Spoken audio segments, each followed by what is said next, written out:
நாற்பதாவது பக்கத்தில் இருக்கக்கூடிய பகுதி அப்படியே நம்ம பின்பற்றுவோம். சரணம்லாம் வந்துருச்சு, சரண சுத்தம் எதுவுமில்லை, சாமியே நீயும் வந்து விடு, வந்து விடு,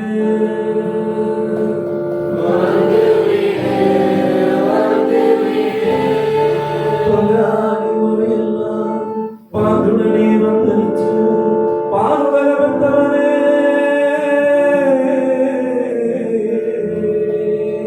பரிவுடனே வந்து விடு, வந்து விடு, வந்து விடு,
எல்லாருமே நாம் செஞ்ச குற்றத்தை உணர வேண்டிய அவசியமா இருக்குது. ஏன்னா சாமிக்கு முன்னாடி பரிசுத்தம்லாம் ஒருத்தருமே இருக்க முடியாது. அதனால சாமிக்கு முன்னாடி, சாமி எங்க குற்றத்தை நாங்கள் மனசார அறிக்கை செய்கிறோம், நீங்க எங்களை மன்னிச்சுக்கன்னு கேட்க வேண்டியது நம்மளுடைய முக்கியமான கடமை வேலை. அதனால சாமி நீங்க எல்லாரும் எங்க பாவத்தை மன்னிச்சுக்கன்னு கேட்கணும்.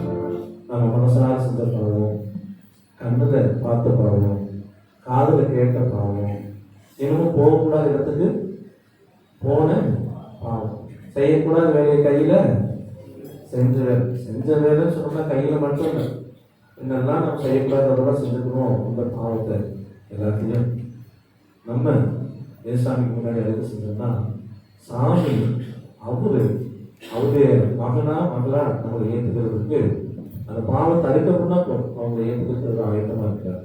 அதனால எல்லாருமே ஆண்டவரே சாமி எங்க பாவத்தை எல்லாம் மன்னிச்சிருக்கேன்னு நம்ம கேட்க போறோம். அது மாத்திரம் இல்லை, இன்னும் நிறைய பாவம் இருக்கு. நம்ம தனிநபரா செய்யற பாவம், இன்னும் சமூகமா சேர்ந்து செய்யற பாவங்களும் இருக்கு. பல பாவம் இருக்கு. அதுல விளைநிலத்தை எல்லாம் இப்ப வீடா கட்டிட்டு வர்றாங்க. மக்களுக்கு கொடுக்க வேண்டிய சோறுலாம் அது கொடுக்க முடியாத கிடைக்கிறது. சிலர் பக்கம் ஒரு பக்கம் சோறு கிடைக்காம இருக்கிற மக்கள், இன்னொரு பக்கம் சோத்தை வீணாக்கக்கூடிய மக்கள். இப்படி மக்களுக்கு நல்ல உணவு கிடைக்க வேண்டியதை நம்ம இழந்து போயிட்டு இருக்கிறோம். அதனால சாமி எங்க குற்றத்தை எல்லாம் நீங்க மன்னிக்கணும்னு நம்ம குற்றத்தை உணர்ந்து ஆண்டவர் பார்க்கல நம்ம காத்திருக்கலாம். கஞ்சிக்கு இல்லாம சனராஞ்சு கிடைக்கும் போது, அஞ்சு சனம் அடிமையா இருக்கும் போது, அடியை ஏற்றுக்கிட்டு எடுத்து பேசாம எல்லாரும் இருக்கும். குத்தமானே குத்தமானே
சாட்சியாய் உத்தமரின் சேவதோ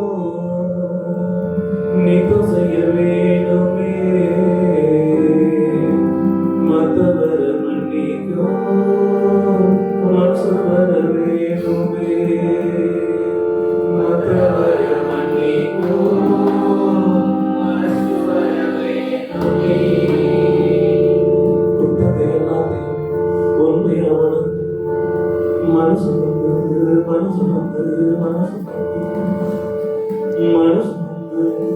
சாமி உங்ககிட்ட வந்தோமே,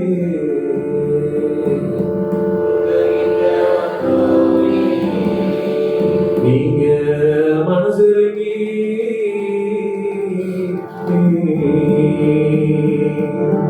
மனசிறங்கி மனசிறங்கி மனசிறங்கி மன்னிப்ப பெற்றுகிட்டோமே.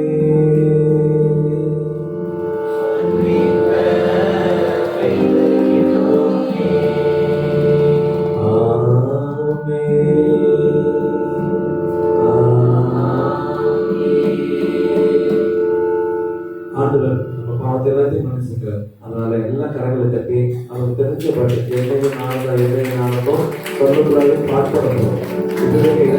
நம்ம எல்லாரும் கை தட்டிட்டு என்னையும் நானும் சொல்லக்கூடாது. மன்னன் கிறிஸ்து என் பாவத்தை எல்லாம் மன்னித்து விட்டாரு அப்படிங்கிற பாடலை எல்லாம் உற்சாகமா நம்ம பாடுறோம். சரிங்களா? என்னையும் நானும்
சாமியுடைய வார்த்தையை நம்ம படிக்க போறோம்.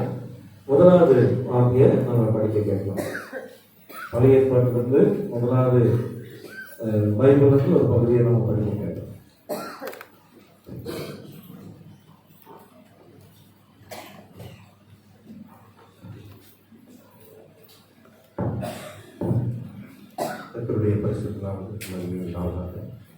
இன்றைய நாளுக்கு தெரிந்து கொள்ளப்பட்ட முதலாம் வேத பகுதி ஆதியாகமத்தின் புஸ்தகம் 4ஆம் அதிகாரம் வசனங்கள் 1 துவங்கி. ஆதியாகமம் 4 வசனங்கள் 1 முதல் 7 முடிய. ஆதாம் தன் மனைவியாகிய ஏவாளை அறிந்தான். அவள் கர்ப்பவதியாகி காயினை பெற்று கர்த்தரால் ஒரு மனுஷனை பெற்றேன் என்றாள். பின்பு அவனுடைய சகோதரனாகிய ஆபேலை பெற்றாள். ஆபேல் ஆடுகளை மேய்க்கிறவனானான். காயின் நிலத்தை பயிரிடுகிறவனானான். சில நாள் சென்ற பின்பு காயின் நிலத்தின் கனிகளை கர்த்தருக்கு காணிக்கையாக கொண்டு வந்தான். ஆபேலும் தன் மந்தையின் தலையீச்சுகளிலும் அவைகளில் கொடுமையானவைகளிலும் சிலவற்றை கொண்டு வந்தான். ஆபேலையும் அவன் காணிக்கையும் கர்த்தர் அங்கீகரித்தார். காயினையும் அவன் காணிக்கைகளையும் இயேசு அங்கீகரிக்கவில்லை. அப்பொழுதோ காயினுக்கு மிகவும் எரிச்சல் உண்டாக்கி அவன் முகநாடி வேறுபட்டது. அப்பொழுது கர்த்தர் காயினை நோக்கி, உனக்கு ஏன் எரிச்சல் உண்டாயிற்று? உன் முகநாடி ஏன் வேறுபட்டது? நீ நன்மை செய்தால் மேன்மை இல்லையோ? நீ நன்மை செய்யாதிருந்தால் பாவம் வாசற்படியில் படுத்திருக்கும். அவன் ஆசை உன்னை பற்றியிருக்கும். நீ அவனை ஆண்டு கொள்வாய் என்றார் என்பதே.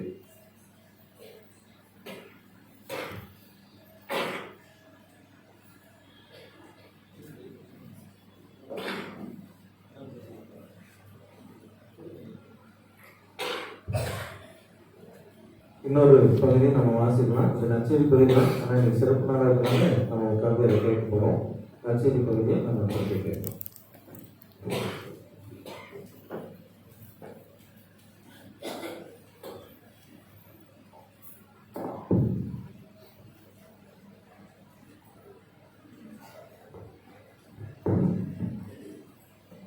வாசிக்கும்படியாக கொடுக்கப்பட்ட நற்செய்தி பாடம் பரிசுத்த மார்க் எழுதின நற்செய்தி நூல் அதிகாரம் 4 வசனங்கள் 14 முதல் 20 முடிய. மார்க் 4ஆம் அதிகாரம் வசனங்கள் 14 முதல் 20 முடிய. விதைக்கிறவன் வசனத்தை விதைக்கிறான். வசனத்தை கேட்டவுடனே சாத்தான் வந்து அவர்கள் இருதயங்களில் விதைக்கப்பட்ட வசனத்தை எடுத்து போடுகிறான். இவர்களே வசனம் விதைக்கப்படுகிற வழிமருகானவர்கள். அப்படியே வசனத்தை கேட்டவுடனே அதை சந்தோஷத்தோடு ஏற்றுக்கொண்டும் தங்களுக்குள்ளே வேர் கொள்ளாதபடியால் கொஞ்ச காலம் மாத்திரம் நிலைத்திருக்கிறார்கள். வசனத்து நிமித்தம் உபத்திரவமும் துன்பமும் உண்டானவுடனே இடர்கள் அடைகிறார்கள். இவர்களே கற்பாறை நிலத்தில் விதைக்கப்பட்டவர்கள். வசனத்தை கேட்டும் உலக உலக கவலைகளும் ஐஸ்வர்யத்தின் மயக்கமும் மற்றவர்களை பற்றி உண்டாகிற இச்சைகளும் உட்பிரவேசித்து வசனத்தை நெருக்கி போற அதனால் பலனற்று போகிறார்கள். இவர்களே முன்னுள்ள இடங்களில் விதைக்கப்பட்டவர்கள். வசனத்தை கேட்டு ஏற்றுக்கொண்டும் 130, 160, 100 பலன் கொடுக்கிறார்கள். இவர்களே நல்ல நிலத்தில் விதைக்கப்பட்டவர்கள் என்றார். பாடம் முடிந்தது. கிறிஸ்துவே உமக்கே மகிமை உண்டாவதாக.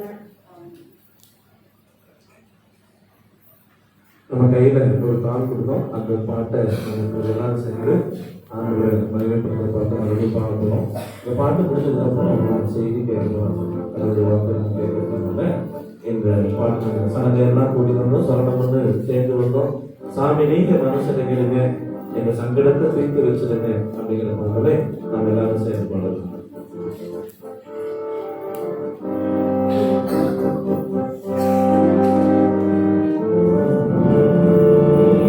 சனங்கையெல்லாம் கூடி வந்தோம், சரணம் வந்து சேர்ந்து வந்தோம். சாமி நீங்க மனுஷனை கேளுங்க, எங்க சங்கடத்தை தீர்த்து வச்சிருங்க.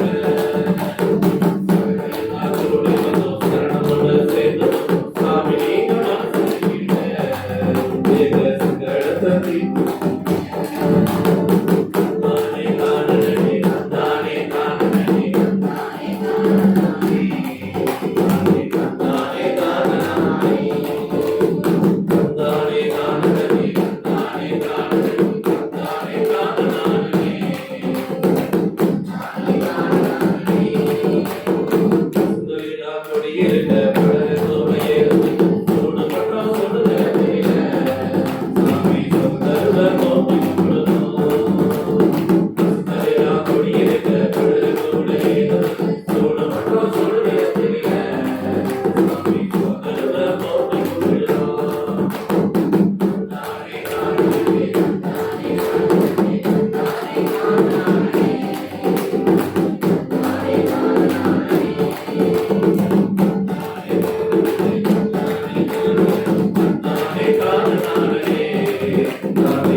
பாட்டு பாடும்போது முகத்துல உற்சாகம் வரணும். ஆனா ஒரு சோகமாவே தன்னாலே பாட இருக்கு இல்ல. அது அழகான கிடைக்கும். பசுந்தலினா கொடி இருக்க படல கூட ஏது இல்லை. சூடுபட்டா சுடன் வளர்த்தல சாமி சுதந்திரல போற்றி கொடுக்கணும். நம்ம வாழ்க்கையில பல சமயத்துல நமக்கு யார் இருக்கா, நம்ம யாரு பிடிச்சி நம்மளை மேலே ஏற்றுவாங்க, நமக்கு எப்படி வாழ்க்கை கிடைக்கும் நம்ம நினைப்போம். ஆனா இந்த பாடல் கதை ரொம்ப அழகா சொல்றது. பசுந்தலினா கொடி இருக்க படல கூட ஏது இல்லை. ஏதுன்னா காரணம், அதை குறிச்சு மேல வர்றதுக்கான நமக்கு கொடி தாங்குற கம்பு, இந்த மாதிரி ஏதாவது எனக்கு பிடிச்சி மேல வர்றதுக்கு ஏதாவது வழியிருக்குமான்னு பார்க்கணும். ஆனா வழி எதுவுமே கிடைக்க மாட்டேங்குது. அடுத்த வழி சொல்லுது, அடிமான கருக்கல்ல விடிவெள்ளி வரும்போல ஒளியேற்ற வந்திருந்துருது. அது கொஞ்சம் ஸ்பெல்லிங் மிஸ்டேக்ல இருக்கு. ஒளியேற்ற வந்திருந்துருத சாமி வந்தனதான் ஆதி நிறையலாம். ஆதியிலிருந்து நிலையாக வாழ்ந்து வருகிற அருள் நிறைந்த சாமி நீங்க அப்படின்னு சொல்லப்பாரு. ஒரே ஒரு சனத்தை பாடுவோம். பெற்றவரா இருந்துட்ட உத்தமரா வாழ்ந்துட்ட மீட்டவனா உணர்ந்திட வேணும். சாமி 100 போற்றி கும்பிடுறோம் வணங்குறோம். நம்ம சேர்ந்து பாடலாம். உற்சாகத்துல கொஞ்சம் சரி பாப்போம் பக்கத்துல. இது போற்றி பாடுற பாடல் இப்படி சோகமா இருந்தா எப்படி? நம்ம சுத்தி எல்லாமே இருக்கு, ஆனாலும் போற்றி நம்ம ஆண்டோட பாடலாம். தந்தானே தானனே தந்தானே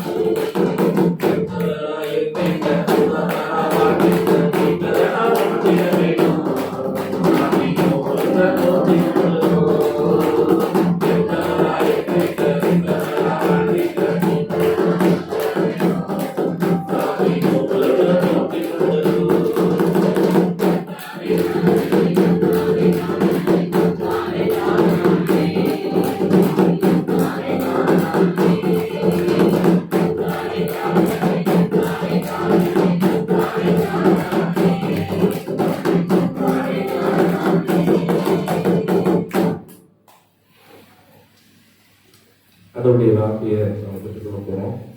வழக்கமா நின்றுட்டு ஆண்டுடைய வார்த்தையை பத்தி பேசுவோம். ஆனா இன்னைக்கு உட்காந்து பேசணும். கொஞ்சம் அந்த அப்படி நின்றுட்டு பேசும்போது இருக்கிற மாதிரி இருக்குமான்னு தெரியல. ஆனாலும் முயற்சி பண்ணுவோம். கடவுள் நம்மளோட இருக்கார். அந்த தலையை தாழ்த்தி சாமி பேசுறது அவர்கிட்ட, நீங்க பேசணும் சாமின்னு ஆண்டு பார்க்கணும்.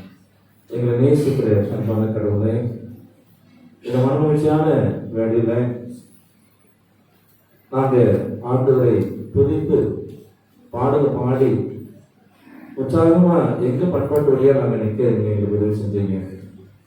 இப்ப கூட ஆண்டவரே உம்முடைய வார்த்தையை நாங்க கேட்கிறோம், நீங்க எங்களுக்கு உதவி செய்யுங்க. உங்களுடைய மகன் இயேசுசாமி வழியா கேட்கிறோம் உங்கள் அன்பான கடவுளே. ஆமென். அன்பானவர்களே, இந்த தமிழர் திருநாளிலே, தமிழர் திருநாள் என்றாலே அது மன மகிழ்ச்சி தான். இன்னும் கூட இந்த தமிழர் திருநாள் என்பது வாழ்வின் அடையாளத்தை மையமாக வைத்திருக்கிறது.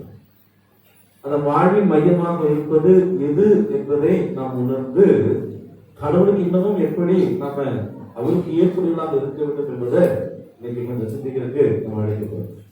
எது நம்முடைய வாழ்க்கையுடைய மிக முக்கியமான அடிப்படை? எது? உணவு, உடை, உறைவிடம், அப்புறம் காற்று, இயற்கை, அப்புறம் எது நம்முடைய வாழ்க்கைக்கு அடிப்படையானது? தண்ணீர், உணவு, ஆகாரம், அப்புறம் விசுவாசம், பக்தி வாழ்க்கையில விசுவாசம், வெளிச்சம். எது நமக்கு அடிப்படை?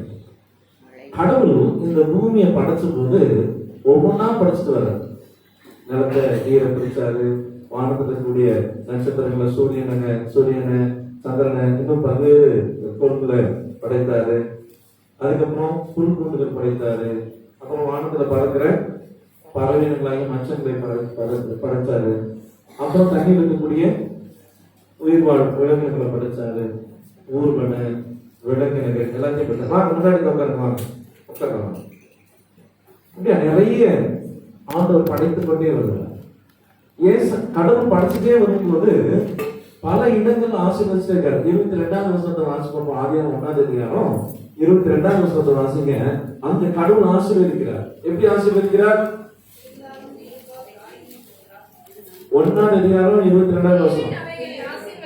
கடவுள் அவைகளை ஆசீர்வதித்து நீங்கள் பலுகி பெருகி பறவைகள் சமுத்திரங்கள் கடலை நிரப்புங்க என்றும் பறவைகள் பூமியில பெருக கடவுள் என்றும் என்ன பண்ணாரா சொன்னார். ஆசீர்வதித்து சொன்னார். அப்ப நமக்கு முன்னாடியே இந்த இயற்கை என்ன பண்ணப்பட்டிருக்கிறது? ஆசீர்வதிக்கப்பட்டது.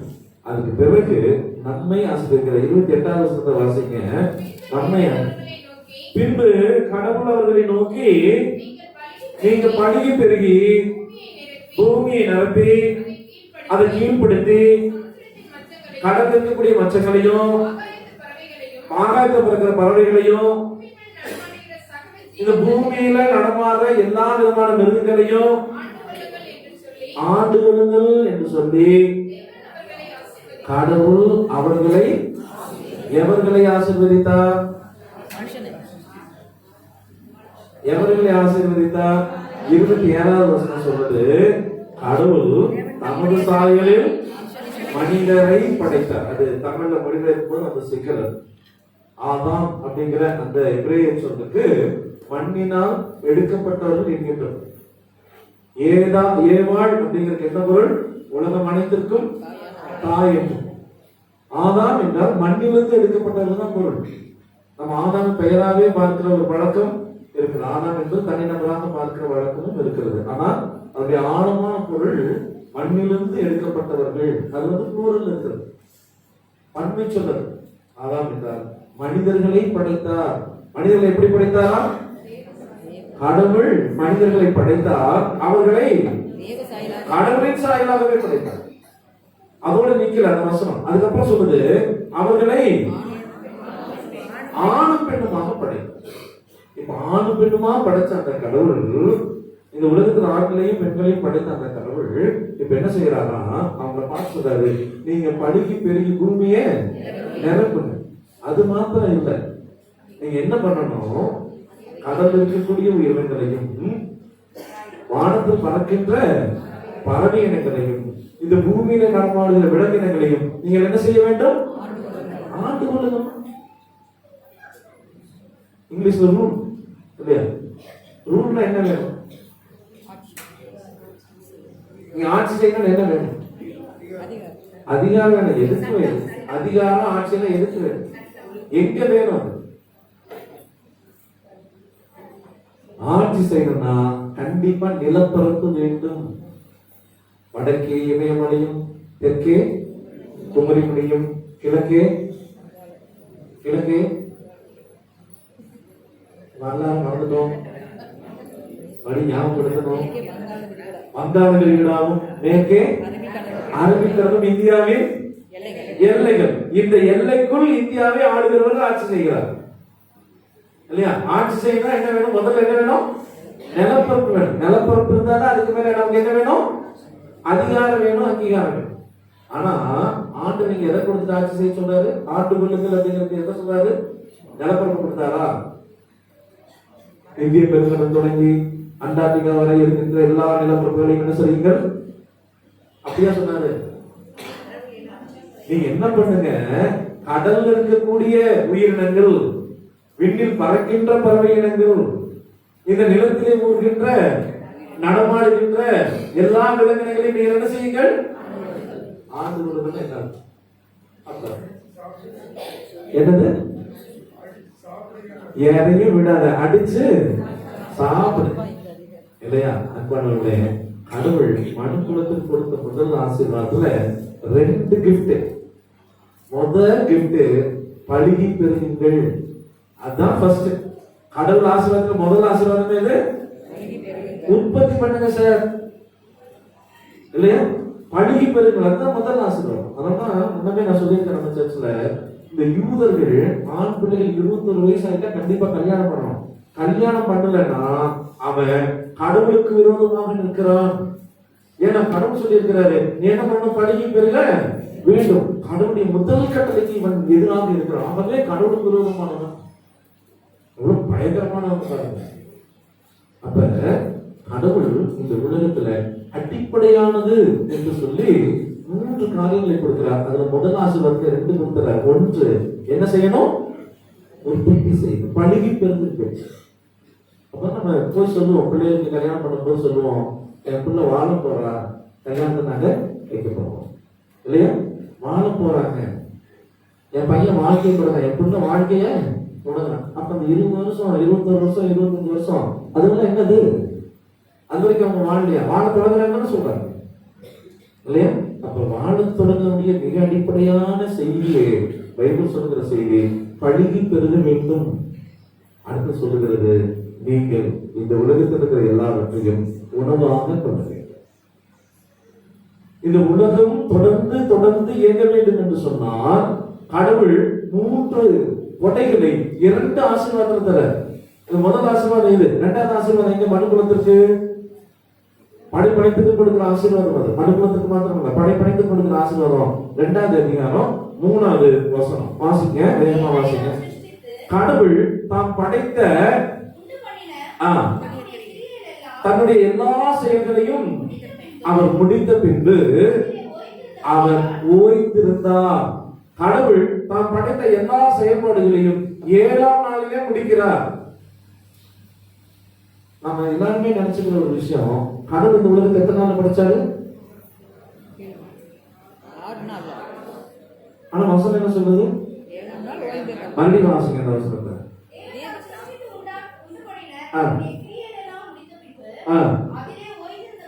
முடித்த பின்பு இல்லையா? அன்னைக்கு தான் முடிக்கிற, 7ஆம் நாளுக்கு முன்னாடி முடிக்கல, 6ஆம் நாளில் முடித்த பின்பு அடுத்த நாளில் ஓய்ந்திருந்தார். இல்ல அந்த வசனம் 6ஆம் நாளில் முடிச்சாங்க இருக்குதா? 7ஆம் நாளில் முடித்ததுனால அதிலே ஓய்ந்திருந்தாரா? கொஞ்சம் வசனத்தை வாசிங்க. நிறைவேற்றி 7ஆம் நாளில் என்ன பண்ணாரு? எல்லாவற்றையும் படைச்சு முடிச்சது எத்தனை நாள் தான்? எனக்கு ஆச்சரியம் தான். நான் இத்தனை நாள் 6 நாள்ல படைச்சாருன்னு கற்பித்து கொடுத்தேன் ஆண்டவரே. ஆனா வசனம் சொல்லுது 7ஆம் நாளில் அதை அழுது கட்டி பிடிக்கிறோம். அது ஒரு பில்டிங்கை கட்டி பிடிக்கிறோம். என்னைக்கு முடிக்கிறோம்? பிரதிஷ்டை பண்ண நாளைக்கு தான் வேலை முடியும் இல்லையா? இங்க ஆண்டவர் சொல்றாரு 7ஆம் நாளிலே அதை நிறைவேற்றி அதிலே அவர் என்ன பண்ணினாரா? ஓய்ந்திருந்தார். ஓய்வு எப்படி இருக்கும்? கொஞ்ச நேரம் எப்படி ரெஸ்ட் எடுக்கணும்?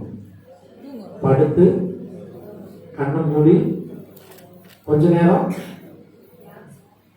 தியானம் பண்ணியா, கொஞ்ச நேரம் தூங்கி எந்திரிக்கிறது, அதான் ஓய்வு. கவனிங்க, மனிதனுடைய வாழ்க்கையில அல்லது இந்த உயிரினங்கள் அத்தனையுடைய வாழ்க்கையில அடிப்படையாக கடவுள் கொடுத்த 3 கொடை இருக்கிறது. ஒன்று உற்பத்தி செய்ய வேண்டும், அடுத்தது உணவு உண்ண வேண்டும், 3வது உறவு. இந்த 3க்கு அப்புறம் தான் மற்றதெல்லாம். உடையும் பின்னாடிதான், உறைவிடம் பின்னாடிதான், உழைப்பு பின்னாடிதான் கொடுக்குற, மற்ற எல்லாமே அப்புறம். ஆனா படைப்பிலேயே கொடுத்தது இந்த 3ஐயும் தான் கொடுத்திருக்கார் இல்லையா? ஆகவேதான் இந்த உணவை கொடுக்கின்ற வேளாண் மக்களோடு நம்மை இணைத்துக் கொள்வது. எல்லாரும் உலகம் முழுவதும் இந்த தமிழர் திருநாளை கொண்டாடுகிற போது பொங்கல் வைத்து கொண்டாடுவார்கள். அவங்க எல்லாம் பொங்கல் வச்சு கொண்டாடும் போது வேற வணக்கம் இருக்கும், படைப்பை நோக்கி அவர்கள் கும்பிடுவார்கள். ஆனால் தமிழ் கிறிஸ்தவர்களாகிய நாம் இந்த தமிழர் திருநாளிலே கடவுளுக்கு நன்றி செலுத்துவதற்கு அழைக்கப்பட்டிருக்கிறோம். அவனை போல நான் சூரியனுக்கோ, சூரிய பகவானுக்கோ, அல்லது இந்த நிலத்தை உழுவதற்கு உதவியாக இருக்கின்ற காளைகளுக்கோ, அல்லது இந்த நிலத்தை உழுவதற்கு உதவியாக இருந்த அந்த ஏற்கோ அல்லது மற்றவர்களுக்கோ நன்றி சொல்வதல்ல, மாறாக ஒட்டு மொத்தத்தையும் படைத்திருக்கிற கடவுளுக்கு நன்றி சொல்வது. அவன் பெரிய குழப்பம். அது இன்னும் கூட என்னன்னா, இது மட்டும்தான் தமிழர் திருநாள். எத்தனையோ பண்டிகைகள் தமிழ்நாட்டில் கொண்டாடப்படுகிறது. தமிழ்நாட்டில் கொண்டாடப்படுகிற எல்லாம் தமிழர் திருநாள் இல்ல. தீபாவளியில் ஒரு பண்டிகை கொள்வாங்க, முற்றிலும் தமிழர்களுக்கு எதிரான பண்டிகை. அது ஆரிய பண்டிகை, அது திராவிட பண்டிகை இல்ல, முற்றிலும் எதிரான. இன்னும் நிறைய பண்டிகை, எந்த பண்டிகை வேண்டுமாலும் எடுத்துக்கொள்ளலாம். ஆனா அந்த பண்டிகைகள் எல்லாம் தமிழர் திருநாள் அல்ல. இது மாத்திரம்தான் தமிழர்கள் கொண்டாடு. இதுல சமயமோ சாதியோ குறிப்பிட்ட இனமோ குறிப்பிட்ட பகுதிக்கோ சார்ந்தது இல்ல. உலகம் எங்கும் கொண்டாடுவது, எல்லா மக்களும் சேர்த்து கொண்டாடுவது இந்த பண்டிகை. வாழ்வின் அடித்தளமாக இருக்கின்ற ஒன்றுக்கு கடவுளுக்கு நன்றி செலுத்துவதற்கு அழைக்கப்படுகிறோம். எப்படி கடவுளுக்கு நன்றி செலுத்துவது? நான் எப்படிப்பட்ட நிலையோடு போய் கடவுளுக்கு நன்றி செலுத்துவது? இந்த முதல் குடிகளாக கருதப்படுகின்ற ஆதாம் ஏவா, அல்லது அந்த ஆதாம் ஏவாவுடைய சந்ததியில வந்த அடுத்த தலைமுறை ஒன்று இருக்கிறது. 4ஆம் அதிகாரத்தில் வாசிச்சோம்.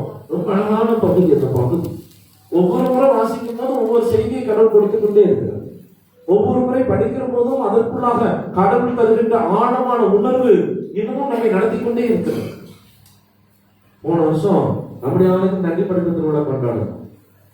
அது நன்றி படைப்பு விழா. ஏன்னா அறுவடை பண்டிகைங்கிறது அதுல நிறைய விட்டுட்டோம். ஏன்னா நம்ம அறுவடையில போய் விளைச்சு அறுத்து கொண்டு வந்து நம்ம கொண்டு படிக்கிறது ரொம்ப குறைஞ்சு போச்சு. இன்னும் சில ஆலயங்களுக்கு எல்லாம் போனா சொல்லுவாங்க, போன வருஷம் நமக்கு 25 லட்சம் வந்துச்சு, இந்த வருஷம் எவ்வளவுதான் வந்திருக்குது, 24 லட்சம் தான் வந்திருக்கு. சோ இந்த வருஷம் ஹார்வெஸ்ட் ஃபெஸ்டிவல் நமக்கு ஃபெயிலியர். இன்னொரு தடவை சொல்லுவாங்க, இல்ல இல்ல போன வருஷம் 25 வந்துச்சு, இப்போ 30 லட்சம் தான் வந்துச்சு. அப்ப ஹார்வெஸ்ட் ஃபெஸ்டிவல் நமக்கு கம்மியா வந்தா ஃபெயிலியர், அதிகமா வந்துச்சுன்னா சக்சஸ். அப்ப இது எதை அடிப்படையாக வச்சிருக்குது? வெறும் பணத்தை மையமாக, காணிக்கை மையமாக பல இடங்களை பார்க்குது. ஆனால் உழைப்பை, வேளாண்மையை கடவுள் எங்களுக்கு தந்திருக்கிறார் என்று கடவுளுக்கு நன்றி படைக்கிற திருவிழாவாக தமிழ் மக்கள் கொண்டாடுகிறார். தமிழ் திருநாள் அமைந்திருக்கிறது. நாம் கடவுளுக்கு நன்றி செலுத்துவோம். நான் கடவுளுக்கு நன்றி பெருக்கோடு காணிக்கை எப்படி கொண்டு வருவோம்? இங்கே வசனம் சொல்லுகிறது, முதலாவது வசனத்தை வாசிச்சு பாருங்க. சொல்லுங்க. ஏவாளை அறிந்தான். இந்த அறிதலை பத்தி ஒவ்வொரு முறையும் நம்ம வாசித்து கொண்டே, அறிதல், அறிந்து கொள்ளுதல் அப்படிங்கிறது. அறிதல்னா என்னது?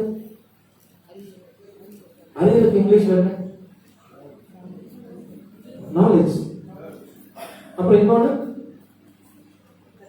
பசங்க சொல்லுவாங்க பள்ளிக்கூடத்துல, வாத்தியார் நீங்க ரொம்ப என்ன பண்றாரு, டாக்டர் ரொம்ப கஷ்டப்படுறாரு மாஸ்டர். நிறைய தடவை எங்களுக்கு சொல்லிட்டாங்க, என்ன பண்றாங்க, அறுத்தே இருக்கிறாங்க. இல்ல நம்ம கூட சொல்லுவாங்க, ஐயா நீங்க செய்திக்கு போயிட்டா அப்படியே நீங்க அறுத்து தள்ளிருக்கீங்க. இல்ல அறுத்தல் அப்படின்னா அறுக்கிறது தான். அப்படின்னா என்ன அர்த்தம்? இரண்டாய் பிளந்து கொண்டே இருக்கு. பிளந்து பிளந்து பிளந்து பிளந்து பிளந்து பிளந்து உள்ள என்ன இருக்கு, உள்ள என்ன இருக்குது என்று தேடுது. அதனாலதான் கூறினார் அப்படின்னு ஒரு வார்த்தை சொல்லுவோம், கேட்டுக்கிறோமா? தமிழ்ல கூறினார், பகிர்ந்தார். கூறினார் என்பதற்கு என்ன பொருள் என்றால், கூறு கூறாக பிரித்து பார்த்தார் என்று. அதுதான் கூறினார். சொன்னார் அப்படிங்கிறது என்னது? சொல்லுதல். அவருக்கு என்ன வந்துச்சோ அதெல்லாம் சொல்லுவது. ஆனால் கூறினார் என்பது கூறு கூறாக பிரிப்பது. இங்க அறிதல் அப்படிங்கிறது என்னன்னா, அறிந்து அறிந்து இவ்வளவு ஆழமாக தெரிஞ்சுக்க முடியுமோ அவ்வளவு. ஆனாதான் கடவுளுக்கு பயப்படுதுன்னா என்ன அர்த்தம்? ஞானம்னா என்ன அர்த்தம் அப்படின்னு வரும்போது, ஞானம்னா என்ன அர்த்தம்? கர்த்தருக்கு பயப்படுது. ஞானம் என்பது நமக்கு கொடுக்கப்படுகின்ற அறிவை கடவுளுக்கு பயந்து முடிவெடுப்பது. அதுதான் ஞானம். ஞானங்களுக்கும் அறிவுக்கும் பெரிய வேறுபாடு இல்லை, ரொம்ப சாதாரணமான வேறுபாடு. ஆனா ஆழமான வேறுபாடு. கடவுளால் இதை புரிந்து கொள்கிறேன், கடவுளிடத்திலிருந்து பெற்றுக்கொண்ட. எனக்கு நான் நிறைய அறிவு இருக்கு சார், நான் நிறைய அறிந்து கொண்டிருக்கிறேன், நிறைய பிரித்து பிரித்து நான் கற்றிருக்கிறேன், நிறைய அனுபவங்களை கடவுள் எனக்கு தந்திருக்கிறார். இந்த அறிதலிலே கடவுளுக்கு பயந்து நான் முடிவெடுக்கிறேன் இல்லையா, அதுக்கு பேர் தான் என்னது? ஞானம். பக்கத்துல சொல்லுங்க, கடவுளுக்கு பயந்து அறிவோடு செயல்பட்டார், அதுக்கு பேரு. பக்கத்துல சொல்லுங்க சொன்னேன், எங்கிட்டயா சொன்னேன். பக்கத்துல சொல்லுங்க, கடவுளுக்கு பயந்து, கடவுளுக்கு பயந்து அறிவோடு முடிவெடுத்தோம்னா அதுக்கு பேரு ஞானம்.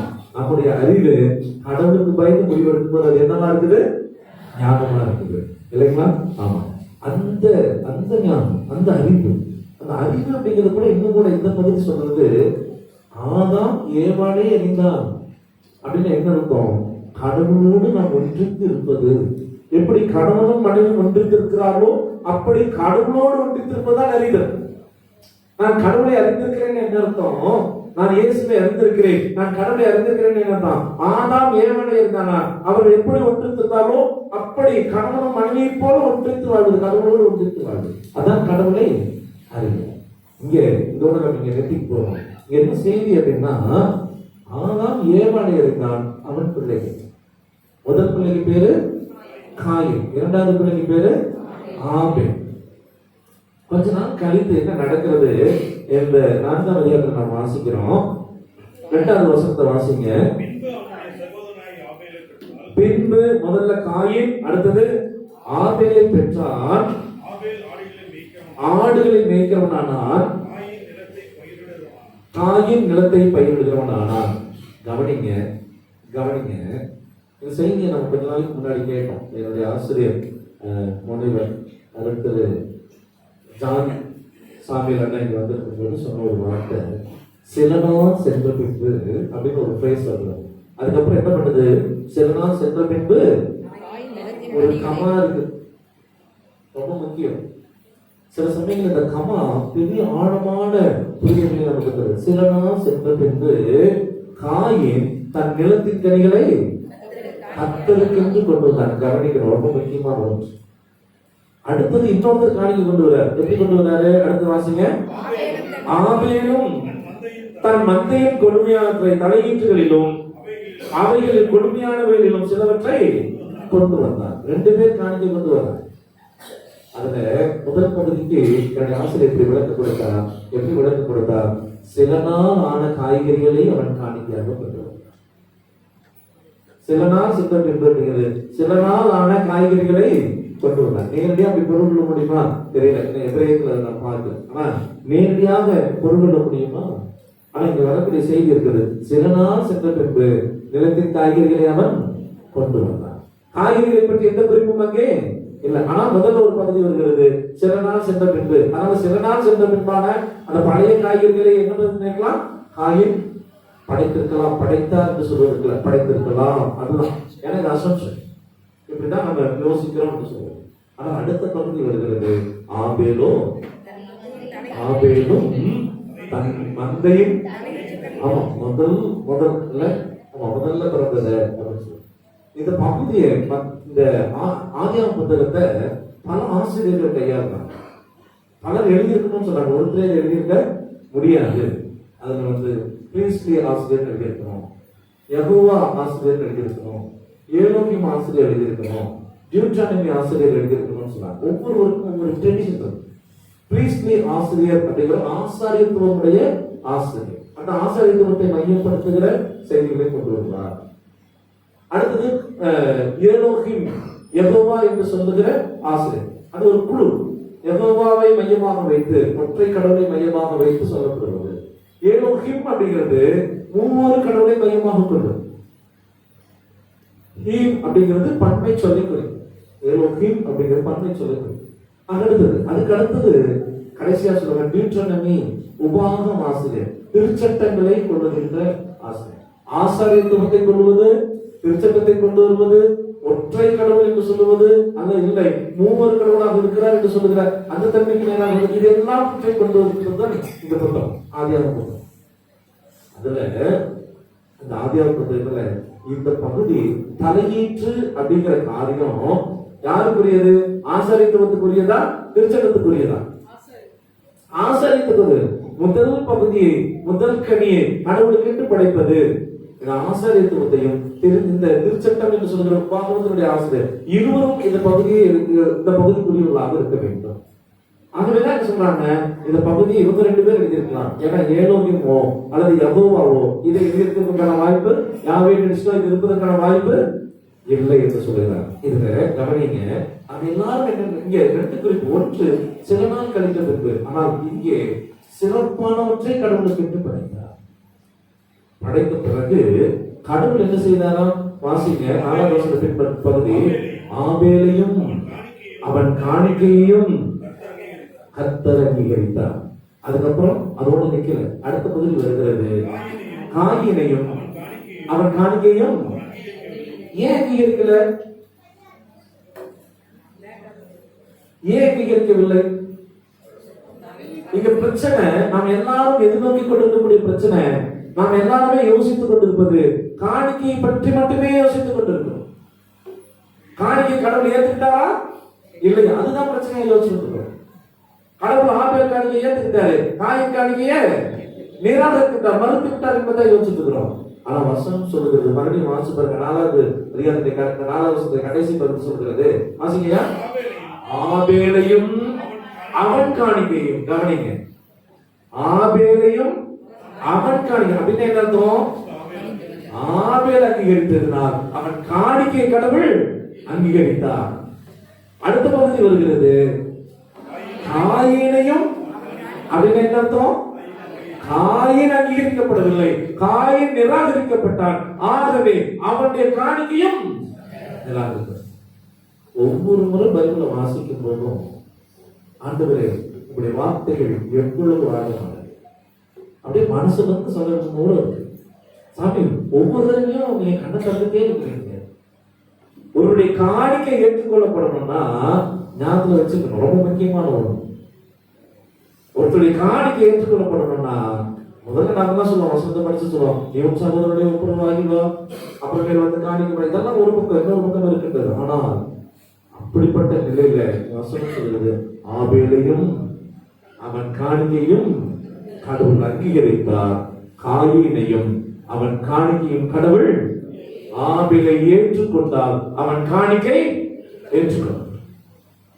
காயின் நிராகரிக்கப்பட்டால் அவன் காணிக்கை நிராகரிக்கப்பட்டார்.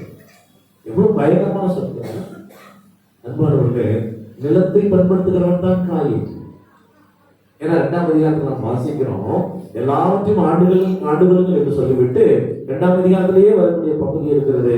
3ஆவது வசனம் 5ஆவது வசனத்துல நம்ம வாசிப்போம், செடிகளும் இன்னும் உண்டாகவில்லை, நிலத்தின் மேல் உள்ள சகலவித பூண்டுகளும் இன்னும் முளைக்கவில்லை, ஏனெனில் கடவுளாகிய கர்த்தர் இந்த பூமி மேல் இன்னும் மழையை பெய்யப்படவில்லை, நிலத்தை பண்படுத்த மனுஷனும் இல்லை, மனிதனை படைத்த பிறகு 15ஆம் வசனம் சொல்லுகிறது, கடவுளாகிய கர்த்தர் மனுஷனை ஏதேன் தோட்டத்திலே கொண்டு போய் வைத்து அதை பண்படுத்தவும் காக்கவும் வைத்தார். இந்த உழைப்பை கொடுத்தது யார்? மனிதர்கள். இந்த நிலத்தை பண்படுத்தி உழுது இதிலிருந்து இந்த நிலத்தை பாதுகாக்க வேண்டிய பணியை கொடுத்தது யார்? நீ செய்ய வேண்டும் என்று கொடுத்தது யார்? அப்ப யாருக்கு நன்றி செலுத்தணும் இல்லையா? இன்று நாம் கடவுளுக்கு நன்றி செலுத்த வந்திருக்கிறோம். உங்களில் மற்றவங்க எல்லாம் வேற பட்டியல் கொண்டாடுறாங்க, வேறவங்களுக்கு நன்றி செலுத்துறாங்க. ஆனா தமிழர் திருநாள் இல்லை, இன்று நாங்கள் எல்லாரும் ஒன்று கூடி வந்திருக்கிறோம். தனக்கெல்லாம் நாங்கள் கூடி வந்திருக்கிற சாமி, நாங்கள் வந்திருக்கிறோம் எங்களை ஏற்றுக்கொள்வதின் அடையாளமாக எங்கள் காணிக்கையினே அங்கீகரிக்கிறோம். ஒவ்வொரு வாரமும் சொல்றோம் இல்லையா? நம்மை படைக்கும் அடையாளமாக நம்முடைய காணிக்கைகளை ஆண்டு முன்பாக படைக்கும். காணிக்கை படைக்கிறது என்பது எதை நோக்கி இருக்கிறது? ஏசாயா 6ஆம் அதிகாரத்துல நாம் வாசிக்கிறோம், நம்முடைய வழிபாட்டு முறை அப்படியே வருகிறது. இப்படி வழிபாட்டு முறை வருகிறது, கடவுளுடைய வார்த்தை வருது. கடவுளுடைய வார்த்தை சொல்றது, எந்த இதற்கு யார் எனக்காக போவார்? அதான் கேட்கிறேன், யார் எனக்காக போவார்கள்? அப்போது இதோ நான் போகிறேன் என்று அர்ப்பணிக்கின்றார், அதுதான் காணிக்கை. இதோ நான் போகிறேன், என்னை அர்ப்பணிக்கிறேன் என்பதுதான் காணிக்கை. அந்த அதிகாரம் முதல் 6வது முதல்ல அந்த 9 வசனங்களும் நம்முடைய வழிபாட்டு முறை அப்படியே கற்றுத்தருகின்றது. 6வது அந்த வாசி பார்த்தீங்கன்னா, முதல்ல அவர்கள் போற்றி பாடினார்கள், நிலைகள் அசைந்து. அப்ப அவர் சொல்லுவாரு, ஐயோ நான் அதமானேன். உடனே சேர்க்கிறவர்கள் போய் பலிபீடத்திலிருந்து ஒரு நெருப்பு தன்மை எடுத்து வந்து அவரை வாயில வைத்து அவரை பரிசுத்தப்படுகிறார். இதுதான் நம்முடைய வழிபாட்டு. அதனாலதான் எடுத்த உடனே போற்றி பாடுகிறோம். அதன் பிறகு பாவரிக்கை முடிந்த பிறகு பாவத்தை மன்னிப்பதற்கான அப்சல்யூஷன், பாவம் மன்னிப்பின் உறுதி. அதன் பிறகு கடவுளுடைய வார்த்தை வருகிறது. கடவுளுடைய வார்த்தை வேர்ட் நம்ம பைபிளை வாசிக்கிறோம், வசனத்தை கேட்கிறோம். வசனத்தை கேட்டதுக்கு அப்புறம் தான் என்ன பண்றோம்? காணிக்கை படைக்கிறோம். கடவுளுடைய வார்த்தைக்கு நேராக அர்ப்பணித்தல். அப்ப இங்கே மிக முக்கியமான ஒன்று, கடவுளுக்கு காணிக்க வைக்கிறோம் என்பது முதலில் கடவுள் எனக்கு செய்த நன்மைகளை நினைவுந்து நன்றி படைப்பது. இந்த உலகிலும் கூட எல்லாரும் உயிர் வாழ்வதற்கான அடித்தளமாக இந்த வேளாண்மையை கூட, ஏன்னா உணவு மிக அடிப்படையான ஒன்று. இந்த வேளாண்மையை செய்கிறதற்கு கடவுளே அந்த உழைப்பை தந்திருக்கிறார் இல்லையா? இந்த வேளாண்மை யார் நமக்கு தந்தது? கொஞ்சம் பக்கத்துக்கு சொல்லுங்க. விவசாயத்தை கடவுளே நமக்கு தந்திருக்கிறார். பண்படுத்தவும் பாதுகாக்கவும் ஆண்டவர். ஏன்னா அது கொண்டு பகுதியெல்லாம் சொல்கிறது, இந்த நிலத்தில் இதுவரை புற்பூண்டுகள் இல்லை, செடி கொடிகள் இல்லை. ஏன்னா அதற்கான மழை இன்னும் பெய்யப்பட வைத்து புற்பூண்டுகளை விதைக்கிறதாக அதை நாம் வளர்த்ததுக்க ஆண்டவரே நமக்கு பெரிய ஆசீர்வாதங்களை தந்திருக்கிறார். அதனாலதான் நீங்க வாசிச்சு பார்த்தோம்னா பைபிள் நெடுகிலும் உணவை குறித்த காரியங்கள் இருந்து கொண்டே இருக்கு. பைபிள் நடுவில் திருமறை நெடுகிலும் உணவு உணவு உணவு உணவு உணவு உணவு எல்லா இடத்துலையும் வந்து கொண்டே இருக்கும். பல இடங்கள்ல உணவுதான் பிரதானமாகவே இருக்கும். அதனாலதான் நம்முடைய திருச்சபையில 2 சாக்கிரமம் தெரியும். என்னென்ன சாக்கிரமம் தெரியும்? 2 அறுக்குடைகள். என்ன அறுக்குடைகள்? நம்முடைய திருச்சபை சேர்ந்தவங்க 2 அறுக்குடைகள் இருக்கு. கண்டிப்பா பின்பற்றணும். ஒண்ணு திருமுழுக்கு, இன்னொன்று திரு விருந்து. இடப்படுதல் இல்லை, கன்ஃபர்மேஷன் வந்து கம்யூனியன் மட்டும்தான் அடிப்படையானது. முதல்ல திருமுழுக்கு, அடுத்தது திரு விருந்து. அதுவும் விருந்தோடு தொடர்புடையது. எல்லாமே நீங்க தொடர்ந்து வாசித்து பாருங்க. ஆண்டவர் மீட்பின் திட்டமே விருந்தோடு தொடர்புடைய, உணவோடு தொடர்புடைய ஒவ்வொரு பக்கமும் இருக்கிறது. ஆகவேதான் என்று சொல்லப்படுகிறது. என் அன்புக்குரியவர்களே, அழகிய பகுதி இந்த பகுதி.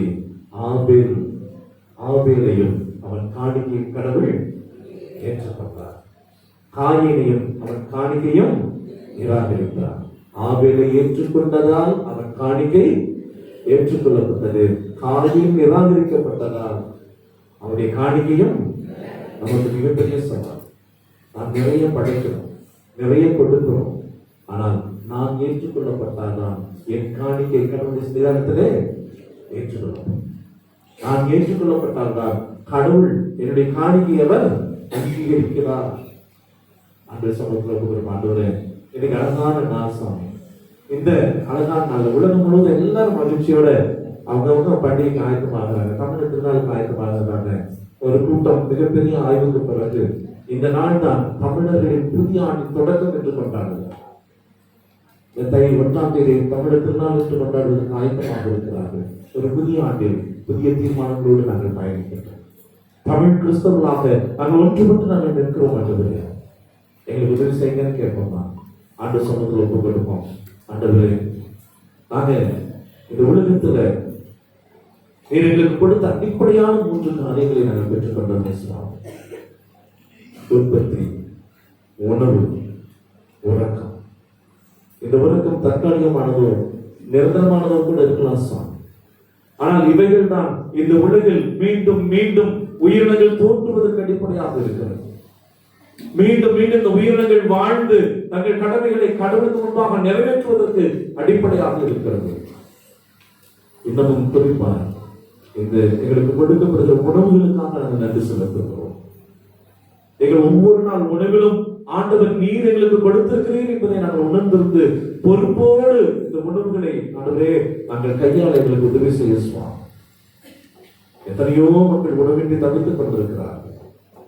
நாங்கள் உணவுகளை வீணாக்கி விடுகிறோம். பல சமயங்களில் பலவற்றை நாங்கள் நிராகரிக்கிறோம். ஆனால் கடவுளே, நீர் எங்களுக்கு துணையாகுவார். கடவுளே, உமக்கு நன்றியாகும் காணிக்கையாக படைக்கின்ற போது முதலில் ஆபேலையும் அவன் காணிக்கையும் ஏற்றிருந்து நாங்கள் அறிகிறோம். காயினையும் அவன் காணிக்கையும் பின்புதான் நிராகரிக்கப்பட்டது என்று திருமறை சொல்லுகிறது.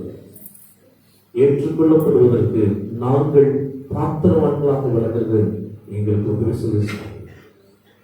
ஆபேலையும் அவன் காணிக்கையும் அங்கீகரித்ததே, எங்களை அங்கீகரித்தால் மட்டுமே எங்கள் காணிக்கைகளும் அங்கீகரிக்கப்படும் என்று எங்களுக்கு சொன்னது. உனக்கு நன்றி செலுத்துகிறோம். அங்கே எப்போதும் உமக்குரியலாக வாழ்ந்திருக்க நீரே வழிநடத்துகிறார். இயேசு சாமியின் வழியை வேண்டிக் கொள்கிறோம். அன்பின் கடவுளே, ஆமென். நம்ம எல்லாரும் நம்முடைய விசுவாசத்தை நம்ம அறிக்கை செய்வோம். அதுவும் கிராமிய வழியிலேயே நம்ம அறிக்கை செய்ய போறோம். 41வது பக்கத்தில் இருக்கிற கடைசி பகுதி, நம்பிக்கை உறுதி எடுக்கிறது அப்படிங்கிற பகுதியை நம்ம எல்லாரும் சேர்ந்து பாடி நாம நம்முடைய விசுவாசத்தை அறிக்கை பண்ணலாம்.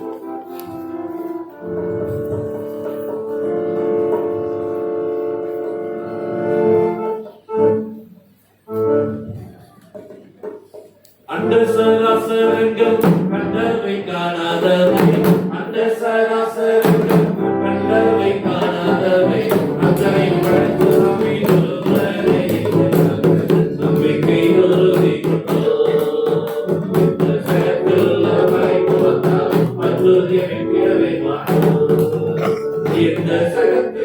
வைத்து வந்தால்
இப்போ சபையாருக்கான அறிவிப்பு கேட்போம்.